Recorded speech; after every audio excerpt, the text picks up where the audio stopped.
Hello and welcome to our YouTube channel guys. तो आज हम बात करेंगे क्लास 12th के फिजिक्स के चैप्टर नंबर 7 अल्टरनेटिंग करंट के इंपॉर्टेंट क्वेश्चन की। ये चैप्टर राजस्थान बोर्ड में टोटल 5 नंबर का होता है। 5 नंबर के आपके यहाँ 3 क्वेश्चन आएंगे, जिसमें एक क्वेश्चन 3 नंबर का, एक वेरी शॉर्ट टाइप का 1.5 नंबर का और एक जो है वो आधे नंबर का एमसीक्यू आएगा।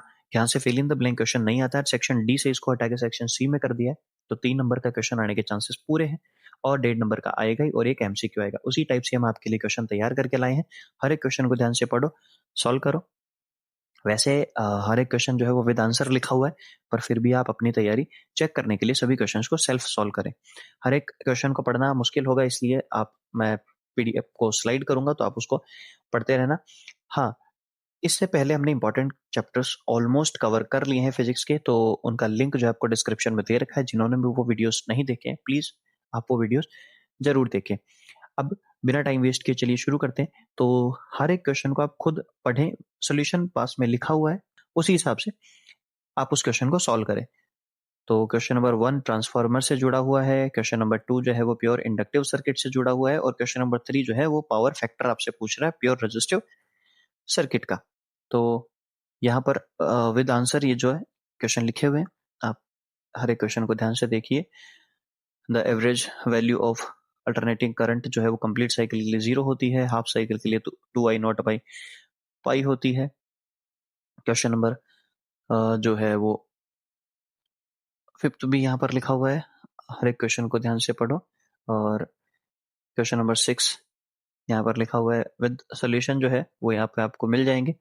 हर एक क्वेश्चन को ध्यान से पढ़कर फिर सॉल्व करें। The device which is based on mutual inductance transformer हो जाएगा। फ्रीक्वेंसी अगर आपको यहाँ फाइंड करनी है तो फ्रीक्वेंसी का फॉर्मूला क्या होता है, omega is equal to 2 pi F होता है। ओमेगा की वैल्यू 60 पाई दे रखी है और इसका आंसर आ जाएगा the root mean square current in an AC circuit. तो अगर वो 2 है तो यहाँ पर इसका आंसर लिखा हुआ है। हर एक क्वेश्चन को आप खुद पढ़ें और सॉल्व करें। उसके बाद क्वेश्चन नंबर 10 है, क्वेश्चन नंबर 10 के भी यहाँ पर जो है वो आंसर लिखा हुआ है। 11th जो है वो है what is the phase difference between voltage and current in resonant circuit, तो वहां पे 0 हो जाएगा। और इंडिया की जो हाउस होल्ड फ्रीक्वेंसी है वो 50 हर्ट्ज होती है एसी की, और डीसी की जो है वो 0 होती है। क्वेश्चन नंबर 13 है the value power factor of a circuit with pure capacitance और प्योर इंडक्टेंस, तो 0 होती है। यहाँ पर आपके सामने क्वेश्चन नंबर 14 है कि जो सीरीज एलसीआर सर्किट में रेजोनेंट कंडीशन होती है उसकी फ्रीक्वेंसी का फॉर्मूला क्या होता है, तो 1/2 पाई रूट में एलसी होता है। ओमेगा सी की जो है वो यूनिट क्या होती है, तो मो होती है, जिसको ओम इनवर्स भी हम कह सकते हैं। Role of capacitor in a DC circuit, तो डीसी सर्किट जो है वो कैपेसिटर में क्या करेगा, एसी को पास करने देता है और डीसी को रोकता है। उसके बाद क्वेश्चन नंबर 17 है the current can be reduce in AC circuit without power losses, तो इंडक्टर अगर हम इसमें लगा देते हैं तो करंट की वैल्यू डिक्रीज हो जाएगी। क्यों होगी, क्योंकि इंडक्टर जो है वो करंट को अपोज करने का काम करता है। साथ ही क्वेश्चन नंबर 18 यहाँ पर आपके सामने है। क्वेश्चन नंबर 19 जो है वो यहाँ पर आपके सामने है। क्वेश्चन नंबर 19 की ग्राफ थोड़ी सी आपको सही करनी होगी। यहाँ पर जो है वो इस टाइप से ग्राफ बनेगी, ये और ये जो है ये हमारा पॉइंट है ए। तो यहाँ पर ये रेजोनेंट फ्रीक्वेंसी को रिप्रेजेंट करता है, तो इसका करेक्ट ऑप्शन जो है वो ए होगा, क्योंकि यहाँ पर रेजोनेंट, क्योंकि यहाँ ए बी सी डी करके लिखा होता है। तो यहाँ पर जो भी पॉइंट होगा, मतलब जहां पर ये दोनों ग्राफ एक दूसरे को इंटरसेक्ट कर रही है, वो पॉइंट आपको यहाँ पर लिखना है। तो इन चारों में से कुछ भी हो सकता है, यहाँ पे ए बी सी डी आपको उसी हिसाब से इसको देखना है। तो ये 19 जो है वो एमसीक्यू थे। एमसीक्यू अगर आपने सही से तैयार कर लिए तो समझिए आपके short type, very short type question भी अच्छे से तैयार हो जाते हैं। चलिए आगे के क्वेश्चन के ऊपर देखते हैं। तो एक लाइट बल्ब है, एक ओपन इंडक्टर के साथ कनेक्टेड है एसी सोर्स के साथ, और उसमें जो है वो स्विच जो है वो क्लोज है। कुछ टाइम बाद जब आयरन रोड उसके अंदर आप इंसर्ट करते हो, जो ये इंडक्टर लगा रखा है इसके अंदर अगर हम आयरन रोड कनेक्ट करते हैं तो जो बल्ब है वो ग्लो करेगा या उसकी जो इंटेंसिटी है वो डिक्रीज करेगी, इंक्रीज करेगी, वो आपको बताना। तो आंसर यहाँ पे लिखा हुआ है the glow of the light bulb will be decrease. Decrease क्यों करेगा, क्योंकि अगर कॉइल के अंदर और वो इंडक्टर है, तो इंडक्टर के अंदर अगर आप कोई आयरन रोड रखते हो तो वो मैग्नेटाइज हो जाती है, वो भी ऑपोजिट डायरेक्शन में, जिससे क्या होगा, वो करंट को डिक्रीज करेगी। तो अगर करंट डिक्रीज होगा तो बल्ब का ग्लो भी डिक्रीज होगा। रीजन यहाँ पर आपके सामने लिखा हुआ है। बात करें क्वेश्चन नंबर 2 की, तो यहाँ पर आपके सामने क्वेश्चन नंबर 2 है कि average power in AC circuit, तो उसका डेरिवेशन यहाँ पर सामने लिखी हुई है, P average is equal to V R M S I R M S cos phi होता है। कैलकुलेशन वगैरह सभी यहाँ पर लिखी हुई है।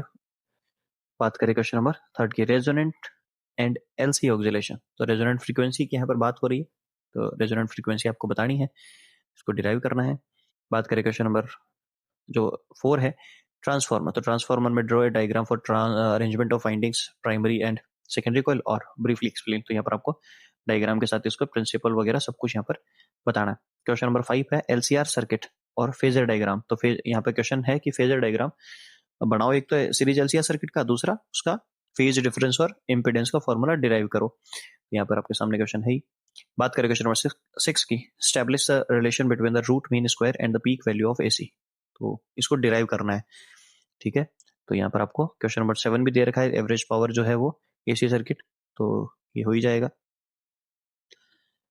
नेक्स्ट क्वेश्चन है, अच्छा क्वेश्चन है, a capacitor of a capacity is connected in AC circuit, find the capacitance, reactance and phase difference in relation between the current end voltage. तो यहाँ पर आपको पूरा डिराइव करना है इसको, और फेज डिफरेंस वगैरह सब कुछ यहाँ पर एक्सप्लेन करना है।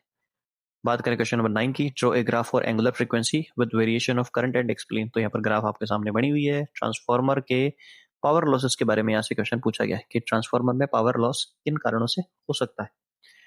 तो कॉपर लॉस मतलब ट्रांसफार्मर जो होता है उसमें वाइंडिंग्स होती है, वाइंडिंग्स जो भी वायर उसके अंदर लपेटे जाते हैं उसमें भी रेजिस्टेंस होता है, तो उसकी वजह से जो है वो उसमें पावर लॉस हो सकता है। दूसरा फ्लक्स लीकेज हो सकता है, क्योंकि दोनों कॉइल्स होती है, प्राइमरी और सेकेंडरी कॉइल होती है, उनके बीच की थोड़ी डिस्टेंस होती है, तो फ्लक्स भी लीक कर सकता है। एडी करंट यहाँ पर लिखा हुआ है, और हिस्टैरिसीस लॉस, ये आप यहाँ पर आपके सामने इनके आप आंसर्स लिख सकते हैं। बात करें क्वेश्चन नंबर 11 की, plot a graph between the square value of current and time. तो यहाँ पर आपको ग्राफ दे रखी है, I square is equal to I naught square sine square omega T की यहाँ पर आपको ग्राफ बनानी है, जो कि नेगेटिव नहीं होगी, पॉजिटिव ग्राफ यहाँ पर बन जाएगी।